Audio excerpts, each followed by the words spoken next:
pag-uusapan natin ang 10 characteristics of a good media influencer. First is, there should be power to influence. Ibig sabihin, dapat kapag nag-influence ka ng ibang tao, dapat lagi itong in a good way. At syempre, lahat ng mga ginagawa natin, pinapanood yan ng mga tao.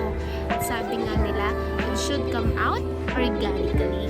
Ibig sabihin, natural lang dapat mga kilos mo at hindi mo pinipilit kasi nga, it should be passion.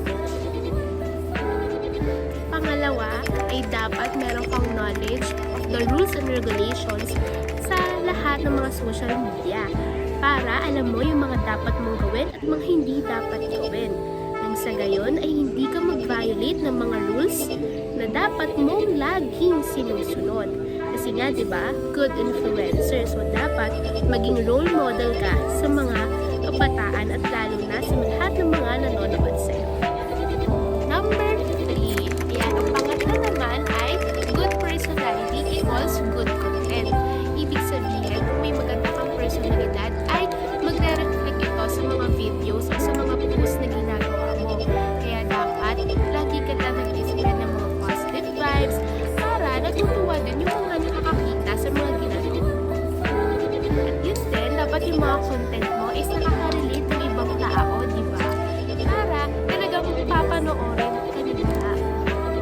Number 4 o yung pang-apat natin ay giving tips and how-tos. Siyempre, kapag sinisearch din tayo ng mga tao, ay gusto nilang malaman, gusto nilang matuto sa mga bagay-bagay. Kaya ng how to cook, ng tteokbokki, yung mga ganong mga bagay. So, dapat kinokontent din natin. Number 5, dapat inspirational to the viewers. Ibig sabihin, yung buhay natin, di ba? Kasi nasa-share din natin yan sa social media.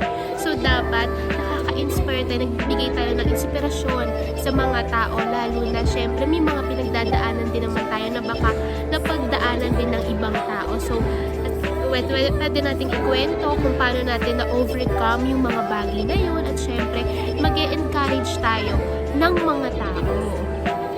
Number 6 o yung pang-anim natin, syempre kanina diba sinabi ko dapat marunong, alam natin at marunong tayo sa mga rules and regulations dito. Dapat din, we know how to respect so that we will be respected. Diba? Respetuhin natin yung mga tao sa social media, respetuhin natin yung opinion ng ibang tao para respetuhin din nila tayo pabalik. So, ang pang-pito natin o yung pang-7 natin ay relatable with the interest. Siyempre, dapat kung saan tayo nagsishare, kung ano yung market natin, dapat inaalam natin kung ano ba yung mga kagustuhan nila, kung gusto ba nila make-up, kung gusto ba nila inspirational, kung gusto ba nila cooking, ganyan. Kasi iniisip din natin yun bilang isang good media influencer. Hindi lang laging gusto natin, di ba? Pero syempre, importante din na yung ginagawa natin is kagustuhan talaga natin. Kasi nga, di ba, sabi ko nga, it should come out organically, di ba? Dapat with your passion. So, ang pang number 8, ang pang 8 ay humor and glow. Dapat syempre, lagi kang fresh. And syempre, makikita ng mga viewers mo na talagang gusto mo yung ginagawa mo kasi nag-glow ka. Siyempre, ang pang-siyam or ang pang-9 natin na characteristic is dapat positive vibes, positive energy para yung mga nanonood sa atin, maramdaman nila ang positibong outlook natin sa buhay. At ang panghuli ay it's not always about you, it's also about them. So, ibig sabihin, yung mga pinopost natin sa social media, bilang good influencer tayo, is ma-inspire sila o kaya naman may mga tips kung saan maganda pumunta, maganda mag-travel, hindi ba? At syempre, hindi natin nakakalimutan ang mga rules and regulations na lagi dapat nating sinusunod.